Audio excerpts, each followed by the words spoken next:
Gangavathi Little Hearts ಶಾಲೆ ಅಂತಾರಾಷ್ಟ್ರೀಯ plastic bag ಮುಕ್ತ ದಿನದ ಅಂಗವಾಗಿ ಲಿಟಲ್ ಹಾರ್ಟ್ಸ್ ಮಕ್ಕಳಿಂದ ಜಾಗೃತಿ ಜಾಥಾ ದಿನಾಂಕ 3/7/2026ರಂದು ಅಂತಾರಾಷ್ಟ್ರೀಯ ಪ್ಲಾಸ್ಟಿಕ್ ಬ್ಯಾಗ್ ಮುಕ್ತ ದಿನದ ಅಂಗವಾಗಿ ಗಂಗಾವತಿ ಲಿಟಲ್ ಹಾರ್ಟ್ಸ್ ಸ್ಕೂಲ್ ಮಕ್ಕಳಿಂದ ಜಾಗೃತಿ ಜಾಥಾವನ್ನು ಹಮ್ಮಿಕೊಳ್ಳಲಾಗಿತ್ತು.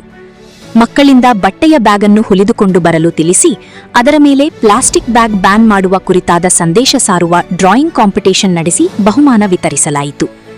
ಬೆಳಿಗ್ಗೆ ಮಕ್ಕಳಿಂದ ಪ್ಲಾಸ್ಟಿಕ್ ಬ್ಯಾಗ್ ಬಳಸದಂತೆ ಪ್ರತಿಜ್ಞೆ ಮಾಡಿಸಲಾಯಿತು. ನಂತರ ಗಂಗಾವತಿ ಮುನಿಸಿಪಲ್ ಕಾರ್ಪೊರೇಷನ್ನ ಪರಿಸರ ಅಭಿಯಂತರರಾದ ಎನ್ವಿರಾನ್ಮೆಂಟಲ್ ಇಂಜಿನಿಯರ್ ಶ್ರೀ ಶರಣಪ್ಪ ಅವರು ಜಾಥಾಕ್ಕೆ ಚಾಲನೆ ನೀಡಿದರು. ಜಾಥಾವು ಶಾಲೆಯಿಂದ ಹೊರಟು Neelakanteshwara circle, Ambedkar circle, Pampanagar circle, Basavanna circle ಮುಖಾಂತರ ಗಾಂಧಿ ಸರ್ಕಲ್ ತಲುಪಿ ಗಾಂಧಿ ಸರ್ಕಲ್ನಲ್ಲಿ ಪರಿಸರ ಪ್ರಜ್ಞೆ ಮೂಡಿಸುವ ಮತ್ತು ಪ್ಲಾಸ್ಟಿಕ್ ಬಳಸದಂತೆ ಸಂದೇಶ ಸಾರುವ ಹಾಡಿಗೆ ಮಕ್ಕಳು ನೃತ್ಯವನ್ನು ಪ್ರದರ್ಶಿಸಿದರು.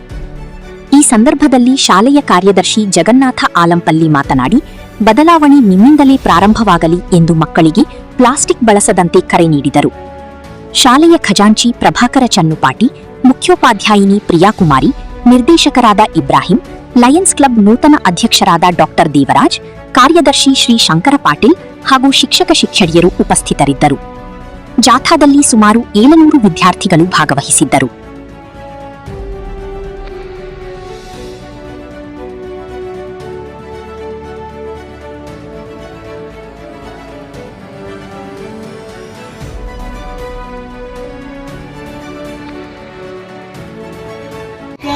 ಮಾಡುತ್ತಿರುವ ತಪ್ಪು ಪ್ಲಾಸ್ಟಿಕ್ ನ ಮಾಯೆ ಕೊಲ್ಲುತ್ತಿದೆ ಭೂತಾಯ. ಇದು ಎಂತದೋ ಕಿಕ್ಕಾಗಿದೆ ಮಾಡುತ್ತಿರುವ ತಪ್ಪು ಪ್ಲಾಸ್ಟಿಕ್ ನ ಮಾಯೆ ಕೊಲ್ಲುತ್ತಿದೆ ಭೂತಾಯ. ಲಿಟಲ್ ಹಾರ್ಟ್ ಸ್ಕೂಲ್ ಎಲ್ಲ ಅಸೋಸಿಯೇಷನ್ಗೆ ಮೊದಲು ಧನ್ಯವಾದಗಳನ್ನೇ ಹೇಳ್ಬೇಕಂತ ಇಷ್ಟಪಡ್ತೀನಿ. ಯಾಕಂದ್ರೆ ಇಂಟರ್ನ್ಯಾಷನಲ್ ಪ್ಲಾಸ್ಟಿಕ್ ಬ್ಯಾನ್ ಡೇ ಅನ್ನೋ ಅವರು ಸ್ಕೂಲ್ ಮೂಲಕ ಆಚರಿಸಿರೋದು ಎಂತ ಒಂದು ಒಳ್ಳೆ ವಿಚಾರ. ಅಂದ್ರೆ ಈಗ ಹೆಂಗ್ ಬಂದಿದೆ ಪರಿಸ್ಥಿತಿ ಅಂದ್ರೆ ನಾವು ಹುಡುಗರಿಗೆ ಹೇಳ್ಬೇಕು ಪ್ಲಾಸ್ಟಿಕ್ ಯೂಸ್ ಮಾಡಬೇಡಿ ಅಂತ. ಈಗ ಹುಡುಗರು ನಮಗ್ ತಿಳಿಸಿದ್ದಾರೆ ಪ್ಲಾಸ್ಟಿಕ್ ಎಷ್ಟು ದುರುಪಯೋಗ ಪಡೆದುತ್ತೆ ನಮ್ಮ ಅರ್ಥನಂತ, ನಮ್ಮ ಭೂಮಿಯನ್ನಂತ. ಅವರೆಲ್ಲ ನಮಗ ತಿಳಿಸಿದ್ದಾರೆ ಅಂದ್ರೆ ಇದನ್ನ ನಾವು ಬಹಳ ಸೀರಿಯಸ್ ಆಗಿ ನಾವು ನೋಟ್ ಮಾಡ್ಬೇಕಾಗತ್ತ.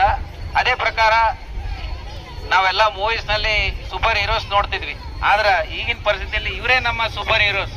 ವಂಡರ್ಫುಲ್, ತುಂಬಾ ಚೆನ್ನಾಗಿ ಅವರು ಅದು ಒಂದು ಆಂಟಿ ಪ್ಲಾಸ್ಟಿಕ್ ಬ್ಯಾನ್ ಡೇ ಅನ್ನು ಆಚರಿಸ್ತಿದ್ದಾರೆ.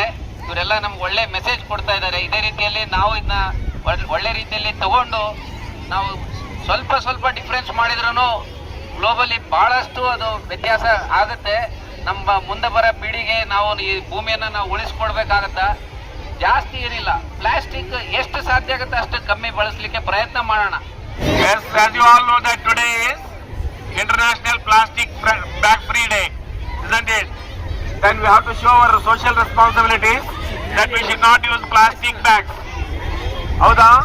ಅಟ್ಲೀಸ್ಟ್ ನಾವು ನಮ್ಮ ಮನೆಯಲ್ಲಿ ನಾವು ಪ್ಲಾಸ್ಟಿಕ್ ಅನ್ನ ಯೂಸ್ ಮಾಡೋದನ್ನ ನಾವು ಬಿಟ್ಟು ಅಂದ್ರೆ ಅದು ಸಮಾಜಕ್ಕೆ ಎಷ್ಟೋ ದೊಡ್ಡ ಕೊಡುಗೆಯನ್ನು ಕೊಡ್ತಕ್ಕಂಥದ್ದಾಗುತ್ತೆ. ಆ ನಿಟ್ಟಿನಲ್ಲಿ ನೀವೆಲ್ಲರೂ ಕೂಡ ಈ ಪ್ಲಾಸ್ಟಿಕ್ ಬ್ಯಾಗ್ಸ್ ಅನ್ನ ಯೂಸ್ ಮಾಡಬಾರ್ದು. ನಿಮ್ ಪೇರೆಂಟ್ಸ್ ಏನಾದ್ರು ಶಾಪಲ್ಲಿ ಏನಾದ್ರು ತಗೊಂಡ್ ಬರ್ಬೇಕು ಹಾಗೆ ಅಂತ ಹೇಳಿದ್ರೆ ದಯವಿಟ್ಟು ಮನೆಯಲ್ಲಿ ಇರ್ತಕ್ಕಂಥ ಒಂದು ಕ್ಲಾತ್ ಬ್ಯಾಗ್ ಅನ್ನ ತಗೊಂಡು ಹೋಗ್ಬೇಕು. ಆ ಕ್ಲಾತ್ ಬ್ಯಾಗ್ ಅಲ್ಲೇ ನೀವು ಮಟೀರಿಯಲ್ಸ್ ಗಳನ್ನ ಪರ್ಚೇಸ್ ಮಾಡಬೇಕು.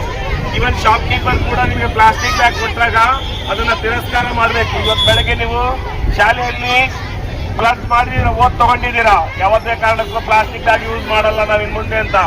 ಅದೇ ರೀತಿಯಾಗಿ ನಿಮ್ ಬರ್ಡೇಸ್ಗೂ ಕೂಡ ನೀವು chocolates ತರಬಾರ್ದು. I said, you should not bring chocolates on your birthdays. ಆ ದಿವಸ ನೀವು ನಿಮ್ಮ ನೆನಪಿಗಾಗಿ, ನಿಮ್ಮ ಬರ್ಡೇ ನೆನಪಿಗಾಗಿ ಒಂದು ಪ್ಲಾಂಟ್ ಕೊಟ್ರೆ ಆ ಪ್ಲಾಂಟ್ ಅನ್ನು ನಾವು ಎಲ್ಲ ಬೆಳೆಸೋದಕ್ಕೆ ಪ್ರಯತ್ನ ಮಾಡೋಣ. ಆ ರೀತಿಯಾಗಿ ಎನ್ವೈರನ್ಮೆಂಟ್ ಅನ್ನು ನಾವು ಪ್ರೊಟೆಕ್ಷನ್ ಮಾಡಬಹುದು. ಆ ನಿಟ್ಟಿನಲ್ಲಿ ನೀವೆಲ್ಲರೂ ಅಟ್ಲೀಸ್ಟ್ ಮನೆ ಗೆದ್ದು ಮಾರು ಗೆಲ್ಬೇಕಂತೆ. ಮೊದಲು ನಾವು ಗೆಲ್ಬೇಕು, ನಮ್ಮ ಮನೆ ಗೆಲ್ಬೇಕು.